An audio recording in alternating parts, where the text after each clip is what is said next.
Bonjour les amis et bienvenue à ce partage de Mon cœur pour Christ. Le souhait d'Ornel et de moi, c'est continuer dans ce thème. Quelle est la meilleure façon de recevoir de Dieu? Donc ça, c'est notre 12e vidéo. Pour comprendre les choses que nous avons déjà parlé dans la première vidéo, nous t'invitons vraiment que tu puisses aller le voir parce qu'on a laissé les points spécifiques, ce qui n'est pas la prière, ce qui est vraiment la prière et la Amen. façon qu'il priait avant dans l'Ancien Testament et ce qu'aujourd'hui, dans le Nouveau Testament, on doit faire. Bonjour ma soeur, comment tu vas, Ornella? Je suis bénie. Merci. Comment tu vas, toi? Amen. Bah, c'est très bien, par la grâce du Seigneur, très bien. Bon, comme on disait, mes amis, le thème d'aujourd'hui, c'est qu'on va continuer à approfondir. Et on va toucher un thème, un point que je suis certaine qu'à beaucoup, ça va les parler. Et surtout, Ornella, c'est un thème, un sujet préféré pour elle. Donc, ma sœur, la première question, c'est quelle est donc la meilleure manière de recevoir en ce qui concerne la guérison? Merci, Marie, pour cette question. Effectivement, la guérison, c'est un sujet un thème qui me touche énormément, parce que je n'aime pas du tout voir des personnes souffrir autour de moi.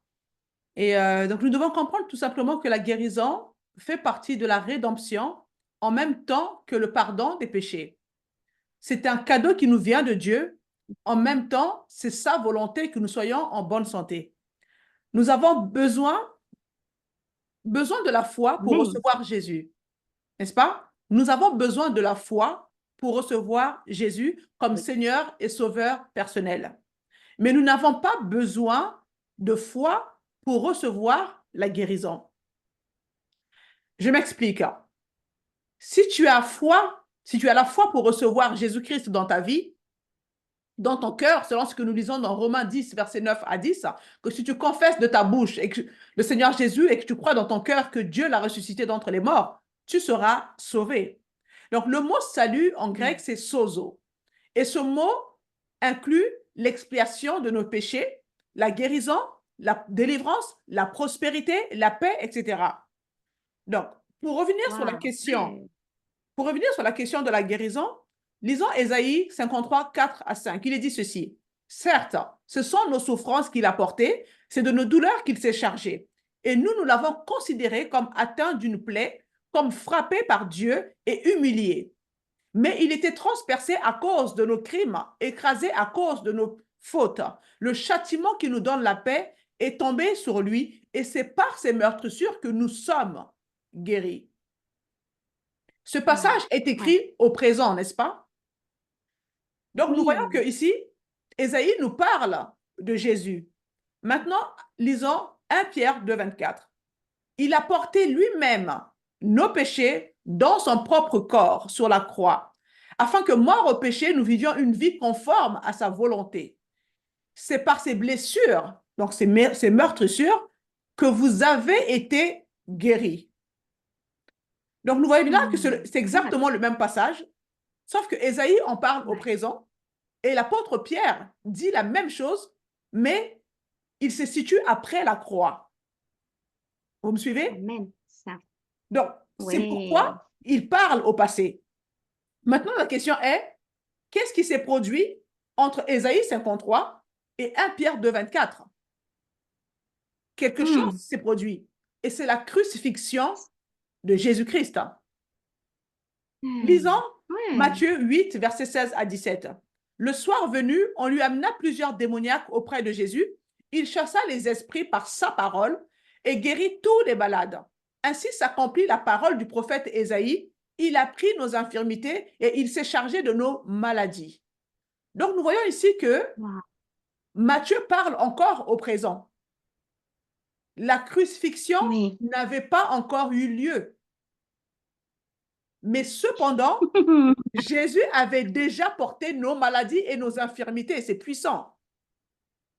Oui. Wow. Ésaïe parle au présent, Matthieu parle au présent, qu'il s'est chargé de nos infirmités et de nos maladies. Il l'a fait avant même d'aller à la croix. Vous Wow. comprenez? Donc, vous ne devriez même pas Ouais. douter que la guérison, c'est votre héritage. Que la guérison est la volonté de Dieu pour vous. Il l'a fait avant même d'aller à la croix. Donc, il est dit Wow. ainsi, Alléluia. Ainsi s'accomplit la parole du prophète Ésaïe. Donc, Jésus a reçu ses meurtrissures avant même d'être crucifié. Il a été fouetté, amené devant Pilate, qui pouvait bien évidemment le relâcher, mais il a finalement ordonné sa crucifixion, car c'est ainsi que la parole devait se passer, selon le plan de Dieu. Amen.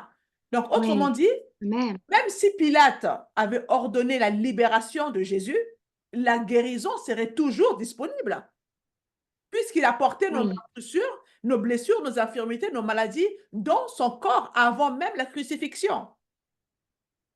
Donc, Amen. même si Jésus n'avait pas été Merci. crucifié, la guérison serait aujourd'hui disponible. Vous me suivez? C'est puissant. Ah, gloire à Dieu. C'est Certes. puissant. Donc, quand le diable vient vous Certes. mentir en disant que oui, cette maladie, tu vas mourir, non, c'est un mensonge. Jésus l'a déjà, il l'a accompli avant même qu'il aille à la croix. C'est là l'amour Oui, c'est vrai. véritable de Dieu. C'est puissant comme Dieu nous aime. Donc, la seule chose qui nous aurait manqué, si Pilate avait ordonné la libération de Jésus, ça aurait été le salut et pas la Oui, guérison. la justification. C'est la seule chose qui nous aurait manqué. Donc, les meurtrissures de Jésus sont un événement séparé de la crucifixion, les amis. Notre guérison a Oui. été acquise par les meurtrissures de Jésus. C'est ce qu'a dit Ésaïe. Donc, si nous croyons que Jésus est mort et crucifié et qu'il a reçu ses meurtrissures, et c'est donc un fait accompli. Ce n'est pas une fiction. Amen. C'est un fait accompli. Est-ce que vous avez besoin d'avoir de la foi pour croire un fait qui est accompli? Non, bien sûr que non. C'est un fait accompli. Donc, vous n'avez pas besoin de foi pour croire cela. Je n'ai pas besoin de foi pour te dire, par exemple, ma soeur, le nombre d'enfants que j'ai. C'est un fait accompli. Oui. En l'occurrence, j'en ai 5. Donc, je ne peux pas douter, je ne peux pas chercher à avoir la foi Oui. pour te dire que j'ai 5 enfants. C'est un fait accompli. Donc, si la Bible dit Wow. que Jésus a été crucifié, c'est un fait. Elle dit aussi que par ses meurtrissures, nous avons été guéris. C'est aussi un fait. Donc, cela est écrit que Dieu, la Bible nous dit dans Romains 3, 4, que Dieu soit reconnu comme vrai et tout homme menteur. Donc, si Dieu dit que Jésus a été crucifié, qu'il a porté nos maladies, nos infirmités dans son corps sur le bois, c'est un fait accompli. Je n'ai pas besoin de foi pour croire en cela. Jésus a porté nos maladies, il a porté nos infirmités, c'est un fait accompli, les amis. Est-ce que vous avez besoin de foi pour accepter un fait qui est déjà accompli? C'est ça la question. Donc, quand vous doutez de la volonté de Dieu que vous soyez en bonne santé, ça veut dire que vous doutez d'un fait qui est accompli. Parce que Jésus-Christ, devant Satan, il a dit, il est écrit. Amen. Il est écrit. Donc, il est écrit que Jésus a porté vos maladies. Il est écrit que Jésus a porté vos infirmités. Il est écrit qu'il l'a fait avant la croix. Wow. C'est un fait. Gloire à Dieu. Alléluia. C'est accompli. Donc, vous n'avez pas besoin de foi pour le croire, mais vous avez besoin de foi pour accepter Jésus dans votre vie. Parce que la foi vient de ce qu'on entend. Romains 10, 17. Amen. Donc, si la foi vient, cela signifie que cette foi, elle était quelque part, n'est-ce pas? Elle était quelque part. Alléluia. Donc, quand tu entends l'évangile, la foi vient. Et ensuite, tu es en Christ, et Christ est en toi. Amen. Christ est en toi. Vous devenez un seul et même esprit. Et c'est en Christ que se trouve la guérison. Donc, autrement dit, si Jésus est en moi, alors j'ai également la guérison en moi. Amen. Là, en fait, alléluia. Amen. Jésus-Christ Gloire à Dieu. Wow. Dans mon esprit avec tout ce que contient le sozo. C'est là ce que nous devons comprendre. Il vient faire sa guérison en moi avec tout ce que contient le sozo. C'est un package, c'est compris dans la guérison, le salut, c'est compris dans tout ce que vous recevez. Quand vous recevez Jésus, vous recevez tout ça en lui. Amen. Ma soeur, mon frère, c'est à toi. Jésus a payé le prix pour ça. la guérison est ton partage, c'est ton héritage et vous avez besoin de la foi pour rentrer en Jésus-Christ, car la Bible dit que effectivement nos vies sont cachées avec Christ en Dieu. Donc, vous avez besoin de la foi pour rentrer en Jésus-Christ. J'avais besoin de la foi pour Ouais. rentrer en lui. Mais ensuite, je n'ai plus besoin de foi pour prendre possession de ce qui se trouve en Jésus-Christ, car cela Ah, m'appartient. oh, Alléluia. Cela m'appartient. C'est aussi simple que ça. Des fois, nous compliquons les choses. oui, Nous nous empêchons nous-mêmes de recevoir la guérison. Mais si j'ai eu la foi pour recevoir Jésus comme Seigneur et Sauveur personnel, alors j'ai tout ce qui accompagne Jésus. amen, Voilà. C'est aussi simple que amen. ça. J'ai son alliance, j'ai son nom, j'ai le sang de Jésus, j'ai les clés du royaume, j'ai sa nature, j'ai sa capacité, j'ai sa puissance, j'ai son autorité. Tout cela est à ma disposition avec Christ qui est venu faire sa demeure en moi. J'ai besoin de Jésus. Wow. Ko bara Gloire à Dieu. sheke de rehi ka bara ye bara senda. Nous sommes un avec Christ. Alléluia. La guérison vient avec Jésus et la guérison vous Amen. appartient. Maintenant, Amen.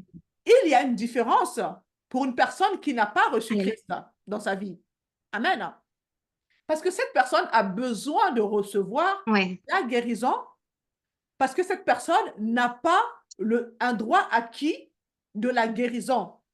Et cette personne, elle a besoin de la foi et ce n'est pas le cas pour ceux qui sont déjà en Christ. Et nous lisons dans Oh, juste. Yes. Dans Romains 8, versets 31 à 32, il est dit ceci. Si Dieu est pour nous, qui sera contre nous? Lui qui n'a pas épargné son Wow. propre fils, mais qui l'a livré pour nous tous, comment ne nous donnera-t-il pas aussi tout avec lui par sa grâce? C'est Ouais. puissant. Et nous lisons dans 2 Wow, Timothée, il est dit ceci. c'est merveilleux. Sa divine puissance nous a donné Oui. tout ce qui contribue à la vie et à la piété.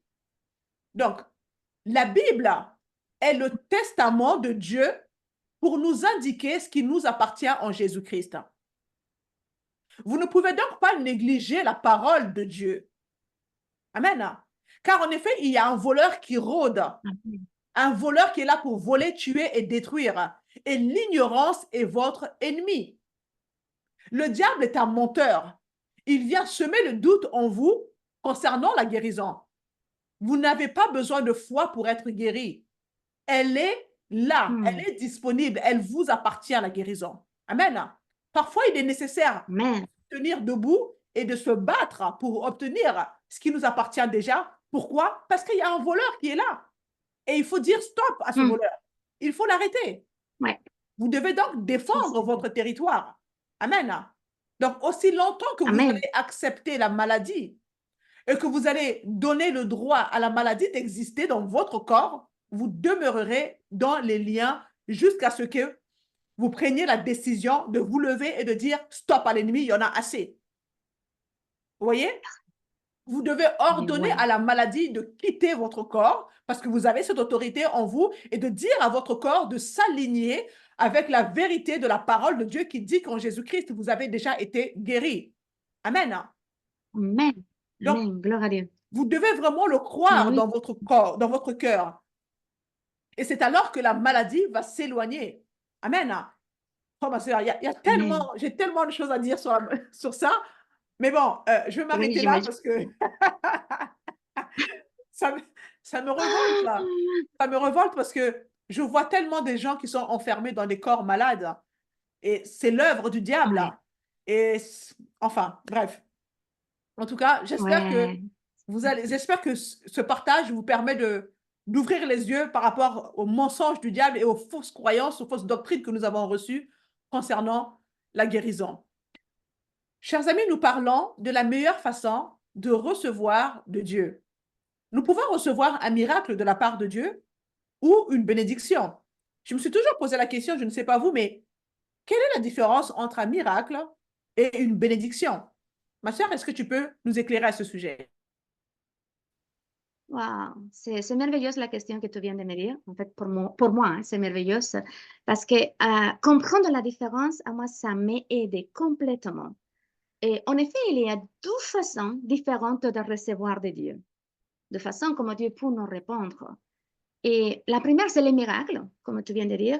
Et pour que Dieu puisse agir, pour faire un miracle, en fait, il doit suspendre les lois naturelles. Parce qu'on connaît les lois physiques qu'il y a dans la terre. Et pour que le miracle se produise, les lois naturelles doivent s'arrêter. On est bien d'accord. Donc, cela n'est pas un problème pour Dieu. Dieu peut le faire. Mais pour avoir ce miracle, en fait, il faut que nous soyons dans une situation de crise. Waouh, c'est fort. Avoir une situation de crise pour que Dieu vienne tout de suite à ton aide, tu vois, et arrêter tout ça. Et le miracle, en fait, ne dure pas éternellement. C'est pour une courte période, pour une période donnée. C'est quelque chose de limité. Le miracle n'est pas abondant. Et à part d'y être dans cette situation de crise, c'est pas agréable, en fait. Et nous avons vraiment besoin de que ce que nous voulons recevoir de Dieu soit quelque chose de constant, sans s'arrêter. Donc, un miracle, c'est pas très bon. Qu'est-ce qu'on peut voir des miracles? Par exemple, Josué, on va le lire. Josué chapitre 5, del verset 10 ou 12, dit ainsi. Et les enfants d'Israël campaient à Gilgal. Ils célébrant la Pâque le 80e jour du mois des plans qui venaient de conquérir Jéricho. Ils commençaient à manger les vieux blés du pays le lendemain après le Pâques, des gâteaux de levain et des maïs séchés le même jour. Et la manne a cessé d'apparaître. Tu vois? La manne, en fait, c'était un miracle, quelque chose qui jamais dans la terre l'homme avait mangé et qui n'a pas encore mangé à nouveau après de ce moment-là. Mais c'était un miracle. Ils avaient plein de choses à ce moment-là que Dieu, d'une manière milagrosa, venait. Parce qu'ils étaient en situation de crise pour eux. Donc, on peut voir aussi dans le psaume 78, 25, si je ne me trompe pas, que dit en fait le psalmiste, et l'homme a mangé du pain des anges. Il est en train de parler justement de cette manne, de quelque chose que c'était surnaturel. Mais voyons maintenant ce qui est la bénédiction. Donc, selon mon point mon point de vue, la bénédiction, c'est un faveur divin de Dieu qui nous a adressé verbalement. En fait, Dieu a parlé, il exprimé lui-même ce qu'il voulait qu'il soit à notre faveur. Il a libéré la bénédiction en parlant. Et une fois que la bénédiction est prononcée, rien ne peut l'annuler. Ça, c'est merveilleux. Amen. La bénédiction est abondante. Quand Dieu parle à notre faveur, cette bénédiction dit des choses merveilleuses pour nous. Et c'est tellement puissante dans cette parole dite pour Dieu. Les paroles, en fait, portent une puissance. Ces paroles sont des conteneurs. Et c'est la puissance créative de Dieu. Et en ça, nous devons nous positionner. Tu vois, par exemple, en Genèse 12, c'est un moment où le peuple elle est en train de grandir. C'est encore Abraham à cet instant. Et il voit des choses que Dieu les parle. Il dit des choses, Dieu, à faveur d'Abraham. Les bénédictions sont liées à une alliance. Dieu fait alliance avec Abraham. Et ça, c'est tout le qu'on lit dans le chapitre 12. Dans le chapitre 13, c'est Abraham croyait que Dieu l'avait béni. C'est pas quelque chose qui se mettait en question. Il croyait. Tu vois, c'est le moment où Abraham se sépare de son nouveau Lot. Il est dans le choix de dire, bah, écoute, tu peux aller de ce côté-là, j'irai de l'autre côté alors. Et son neveu, ce qu'il voit, c'est le lieu où il va choisir. C'est merveilleusement beau. Il est vert, il est rempli de choses. Et de côté où Abraham il pouvait choisir, bah, c'était pas assez agréable. Mais le point, c'est qu'Abraham croyait. Dieu m'a béni. Donc, quel que soit ce qui lui il va choisir, je serai béni là où je irai. Ça, c'est merveilleux. Et c'est ça qu'on doit toujours être consciente. On doit croire qu'on est béni.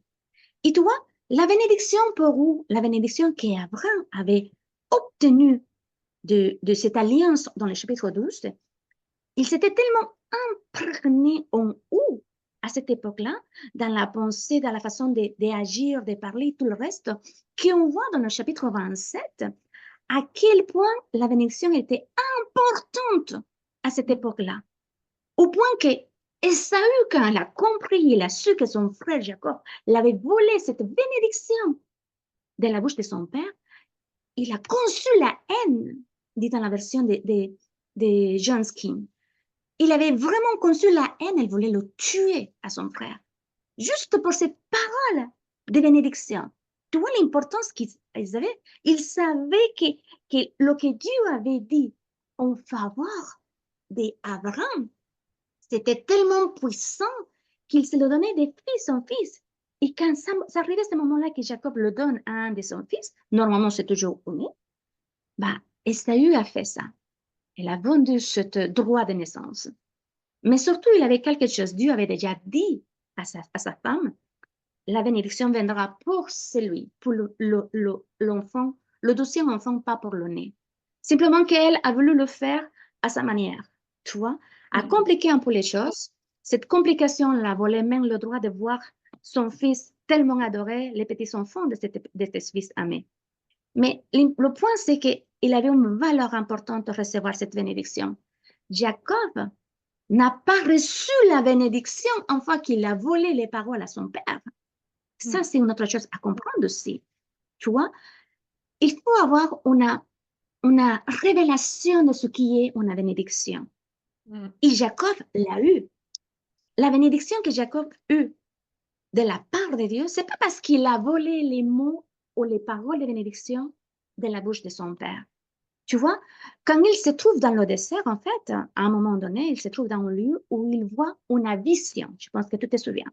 Là où il voit des échelles, une échelle que les anges montent et descendent. Et la parole de Dieu dit que là, Dieu l'a parlé.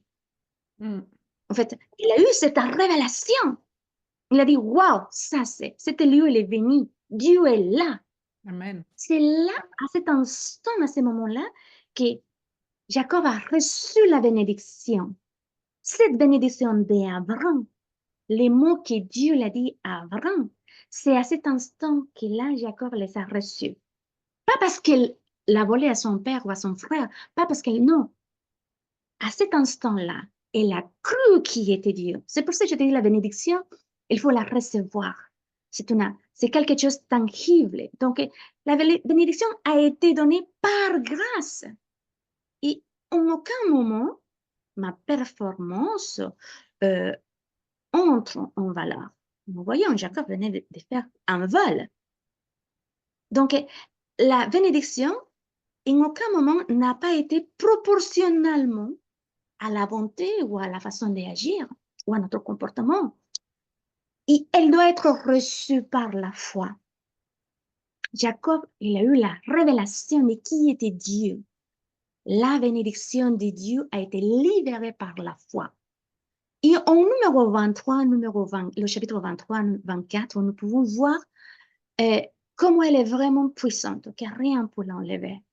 Nous constatons que le diable, dans le chapitre 23, en numéro, le diable l'essaye de toutes les manières, à travers des Balaam, de pouvoir maudire le peuple. Et là, on voit la puissance de la bénédiction. Tu vois, Dieu ne change pas. Il ne va pas changer jamais. C'est ça qu'il dit Jacques, que Dieu, pas un nombre de changements, c'est un Dieu de lumière.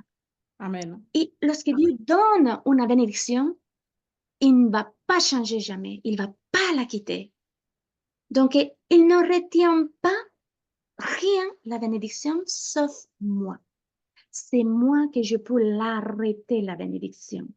Personne d'autre.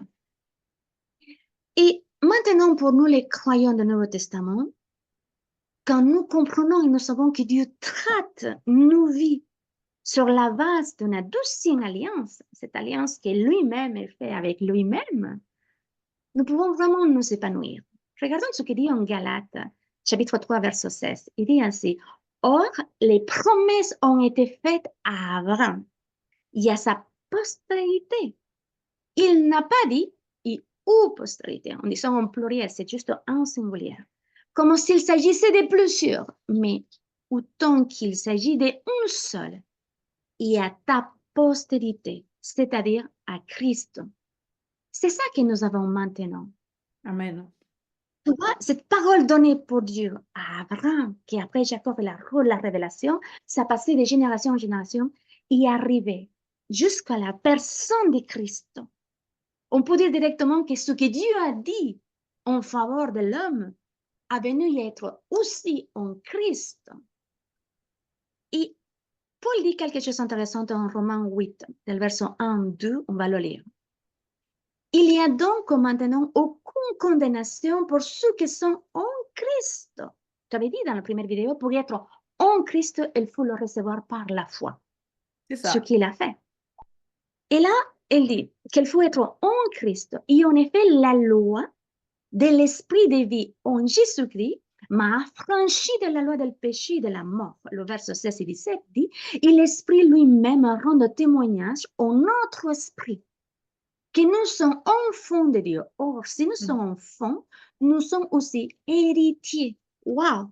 Tu es Amen. C'est héritier. puissant. Héritier de Dieu, co-héritier avec Christ. Mm.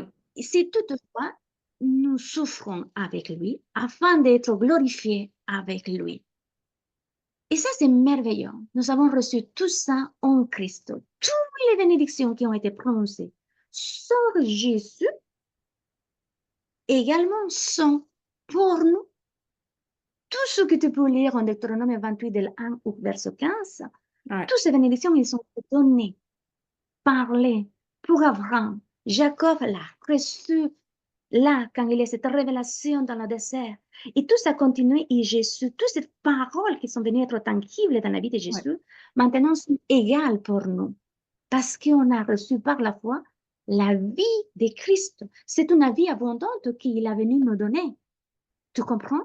Donc, la bénédiction nous a été partagée, ou nous appartient grâce à Jésus. Il l'a libéré. Et là, nous pouvons voir aussi en Éphésiens. Éphésiens chapitre 1, verset del 3 au 5, on va le lire. Il dit ainsi, béni soit Dieu, le Père de notre Seigneur Jésus-Christ, qui nous a bénis de toutes sortes. Waouh! Toutes sortes englobe tout. Les Amen. bénédictions spirituelles du lieu céleste en Christ. En lui, Dieu nous a élus avant la fondation del mundo, pour que nous soyons saints et irrépressibles devant lui. Nous ayons prédestinés dans son amour à être ses enfants et adoption par Jésus-Christ, selon le bon plaisir Amen. de sa volonté. Ça, c'est merveilleux. Amen. Selon le bon plaisir de sa volonté, c'est lui qui a eu la volonté de dire, c'est lui, c'est là. Mais pas parce que c'est toi la personne ornée-là, sinon parce qu'elle a vu dans l'économie de sa sagesse, de ce qu'il peut voir dans l'avenir. Ah, Ornella est en Jésus, en fait. Ah, c'est là, je la veux. Jésus, elle est là. Tu comprends? C'est en Jésus-Christ que tu as choisi.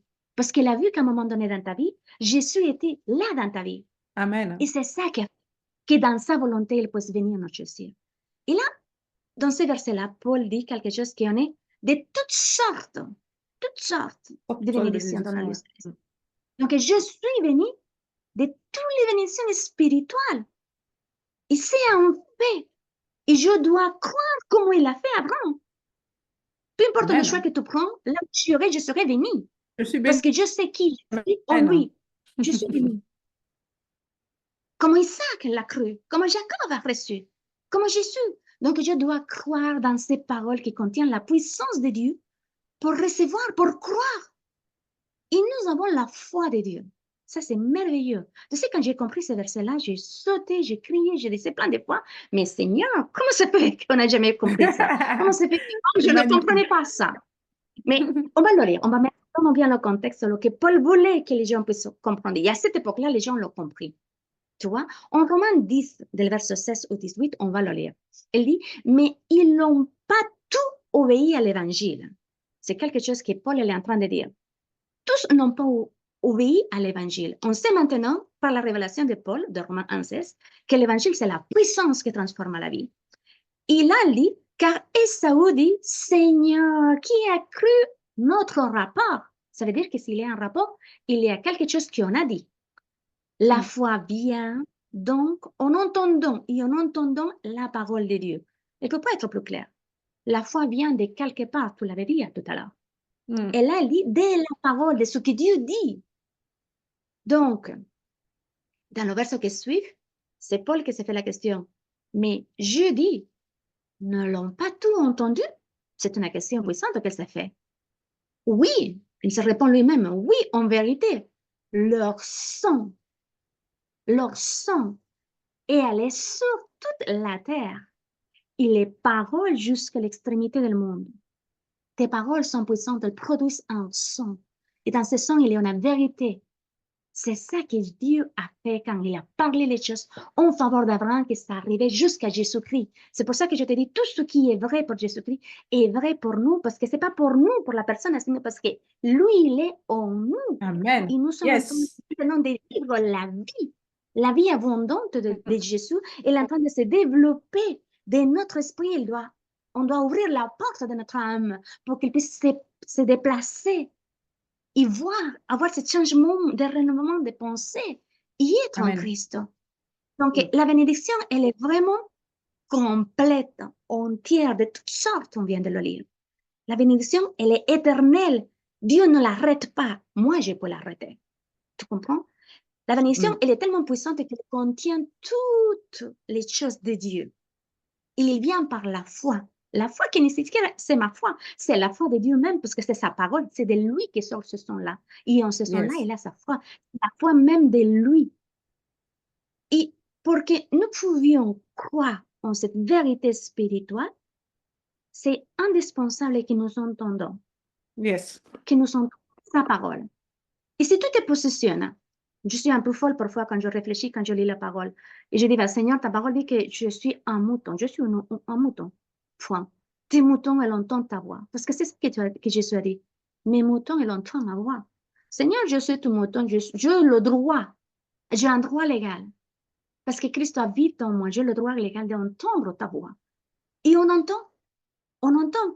Et il nous fait comprendre aussi la parole de Dieu que les choses matérielles, mon travail, mon salaire, mon canapé, ma télévision, mon ventilateur, tout ce que tu veux, ma voiture, ces choses matérielles ne sont pas une bénédiction.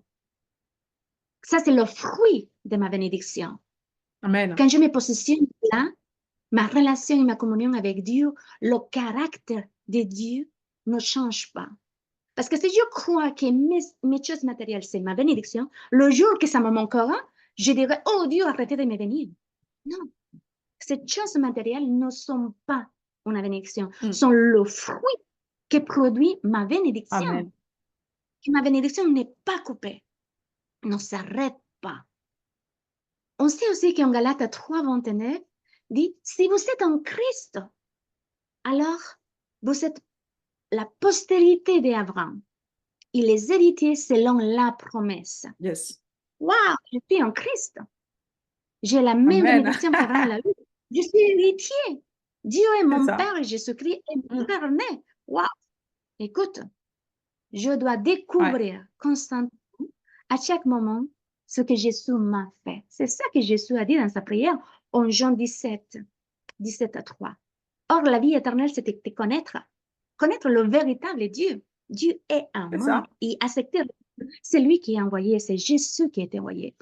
C'est lui, sa parole qui me transforme à la façon de penser. Et si je adopte sa façon de penser, je commence à parler. Et je vois les choses. Je dis les choses. Parce que j'ai la pensée de Christ. La pensée de Christ s'aligne et me fait voir ce que Christ voit. Dans C'est ma puissant. situation, qu'elle soit dure ou forte, je suis assise dans le lieu céleste de là. Et de là, je peux voir que les choses sont assez petites. Quand on s'assied vraiment dans le lieu céleste, nous commençons à réfléchir et à voir, mais que ces situations, ces problèmes, cette maladie, quelle que soit, là, en fait, elle est tellement petite comparée à la dimension de l'éternité que nous avons en Christ. Et souvent, tu te Yes. dis, mais attends, je perds de rien, je suis gagnante, quel que soit. Si je meurs, je vais à l'instant avec Christ. Et si je continue à parler le que Christ est. Parce que tout est possession de là où tu es avec Dieu. Ouais.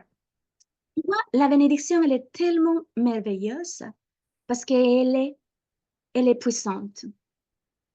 Donc, je dois voir une mentalité de bénédiction au lieu d'avoir une mentalité de miracle. Le miracle, c'est parce que Dieu doit, passer ces circonstances de crise. Et personnellement, j'ai vécu ce moment de circonstances de crise. J'ai vécu des miracles. Mais, dès le moment que j'ai compris la différence, je dis non, la bénédiction est éternelle. Je reste là, je me positionne, quelle que soit la circonstance. Tu m'étonnes. Ma bénédiction est là. Ça, c'est pas ma bénédiction, c'est le fruit de ce que j'ai mis en moi. Yes, Et tu commences à marcher dans la bénédiction. yes, Toi, tu sais que tout ce qui est vrai pour Jésus-Christ est vrai maintenant pour toi.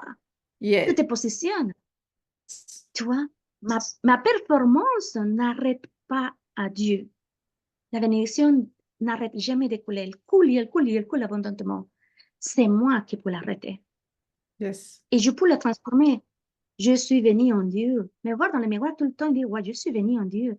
Je suis prospère. J'ai Exactement. suffisamment de l'argent pour s'aimer, pour donner. J'ai la force. J'ai la force comme un águila. Je peux parler des choses de sagesse parce que Christ, ça fait sagesse pour moi. Tu vois, Amen. de dire, je suis justifié déjà. Donc, la bénédiction la plus, est le plus importante, la plus puissante que le miracle. Infiniment supérieure que le miracle est vivre la bénédiction. Et nous pouvons Amen. vraiment contrôler la bénédiction. Quand tu te positionnes dans la bénédiction et tu sais, tu peux contrôler la bénédiction. Mais le miracle, tu ne peux pas le contrôler. Et je préfère vraiment être là dans le que Dieu me donne autorité à le faire. Amen. Amen. Gloire à Dieu. Wow. Voilà, C'est Victor. magnifique. Alors, les amis, aspirez à vivre dans la bénédiction plutôt que les miracles. Comme vous l'avez entendu, Oui, les miracles, c'est pour un court moment, alors que les bénédictions, voilà, il n'y a pas de limite. C'est illimité dans le temps et il est largement préférable de vivre dans les bénédictions que de vivre de miracle en miracle. Amen. Parce que vivre de mm, miracle en miracle suppose que vous êtes tout le temps de crise en crise. Et ce n'est pas une vie de vivre en crise et en crise. Amen. Vous devez vivre dans la bénédiction d'Abraham qui est votre héritage. Amen.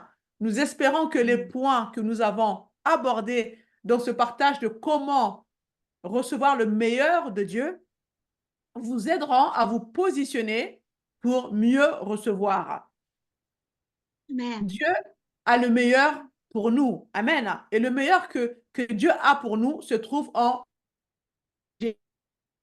Jésus-Christ, qui représente la grâce de Dieu. Et la Bible déclare que nous avons tout pleinement en Christ, qui est le chef de toute domination et de toute autorité. Amen. Vous connaîtrez la vérité et la vérité vous rendra libre. Et c'est donc à vous de défendre votre territoire. Amen. Comme la sœur l'a dit, vous êtes déjà bénis en Christ. Abonnez-vous si ce n'est pas encore fait et nous vous disons à la prochaine. À bientôt, ma sœur. Bye. Bientôt, ma belle.